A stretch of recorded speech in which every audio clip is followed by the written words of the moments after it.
In May of 1940, a column of German tanks rolled toward the French border town of Sedan. Most of them were light machines, thinly armored and built more for reconnaissance than for a head-on fight.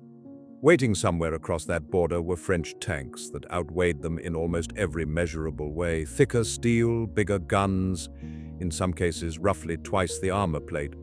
France had more tanks in total that spring than Germany did. Within 6 weeks, France would surrender, and the victorious campaign would be remembered for the next 80 years as proof that German tanks were simply better. What decided Sedan and the 6 weeks that followed it had almost nothing to do with the machines themselves. It lived inside them, in a piece of equipment easy to overlook, and in how many hands it took to fight one tank at a time.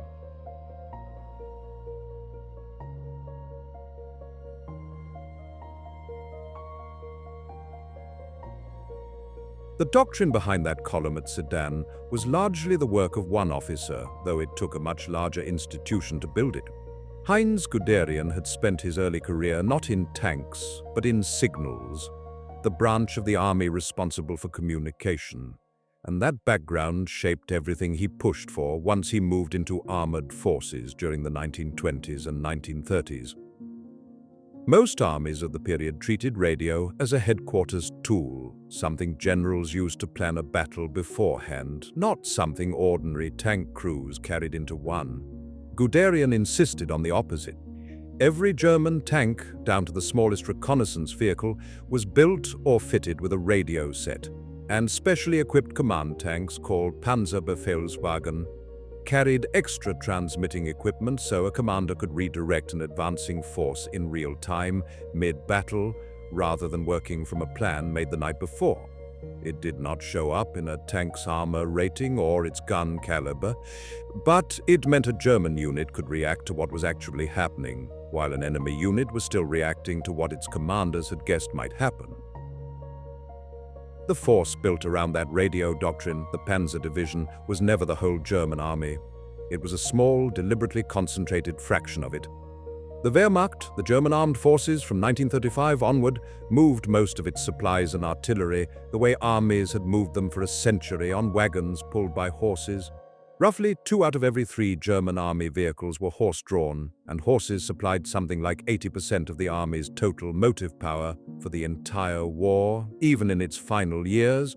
The Panzer divisions were the exception carved out of that larger picture, a comparatively small number of mechanized, fuel-hungry spearhead units built to move fast and concentrate overwhelming force at one point, riding inside an army that otherwise still marched and hauled its own supplies, much as it had a century before. That gap between the spearhead and the army behind it would matter enormously later. For now, in the spring of 1940, it barely mattered at all. Put a German Panzer next to a French Char B-1 bis, and the German tank loses almost every individual comparison. The B-1 bis carried 60 millimeters of armor and a 75 millimeter gun that Germany's standard anti-tank gun of 1940 could not reliably penetrate. The Panzer III's armor topped out around 30 millimeters with a 37 millimeter gun that struggled against the B-1 bis's frontal plate. On paper, the French tank wins. Inside the turret, the comparison reverses. The Panzer III's turret held 3 crewmen, each with one job. One commanded and watched the battlefield, one aimed and fired the main gun, one loaded it. The B-1 bis, like most French tanks of the period, used a one-man turret. A single crewman had to command the tank, aim the gun, load it, and often work the radio, all at once, all while the tank was moving and under fire. That workload cut the B-1 bis's practical rate of fire to somewhere around 4 rounds a minute, against a theoretical maximum closer to 15. Better armor and a bigger gun meant very little if the man behind them could only use a fraction of what the gun could actually do. Radio and crew design solved half the problem. The other half was where to point the advantage once a commander had it. German doctrine called this Schwerpunkt, literally the weight point, the single spot on the battlefield where a commander concentrated overwhelming force rather than spreading his tanks evenly along the whole front. Guderian had his own phrase for it, one he used often enough, including in direct arguments with Hitler over how to employ armor, that he later called a frequently used saying of mine, klotzen, nicht klecken, punch, don't dribble. A radio network only pays off if there is something worth coordinating. Concentrate the tanks at one weak point, keep every vehicle in that spearhead talking to every other one in real time, and a numerically smaller, individually weaker force could punch a hole an enemy simply could not close fast enough to matter. The doctrine got its first field test in September of 1939 in the invasion of Poland. The radio-coordinated spearhead did what it was built to do: punch through quickly, keep moving, and let commanders redirect the advance in real time as resistance shifted. Polish forces fought hard in several sectors, and their anti-tank defenses destroyed 236 German tanks over the course of the campaign. A serious cost paid along the way. Organized Polish resistance collapsed within 5 weeks regardless.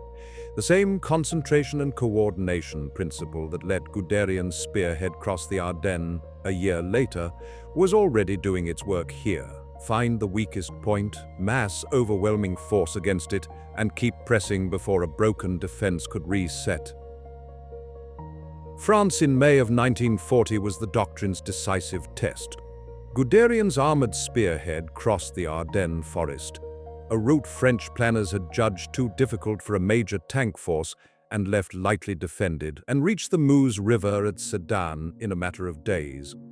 Getting there meant moving an enormous column of vehicles down a small number of roads with limited air cover the whole way, and Guderian personally disobeyed halt orders from nervous superiors rather than lose the momentum the radio network had bought him. The gamble paid off. Sedan fell, the breakthrough held, and the drive to the Channel coast followed within weeks. The doctrine was tested again 17 days later at Arras, where British Matilda tanks proved immune to Germany's standard anti-tank gun. Erwin Rommel, commanding the 7th Panzer Division, pressed anti-aircraft guns into direct fire to hold the line, and held it.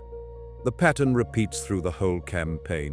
Wherever the plan met, a problem the maps had not shown, the same radio-based coordination that made the advance possible in the first place let German commanders adapt on the spot, rather than wait for new orders from further back.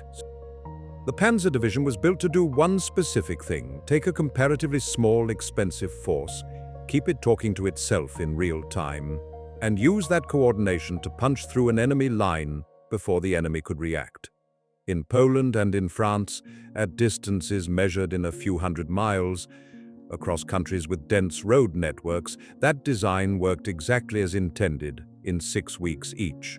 The Soviet Union was neither of those things.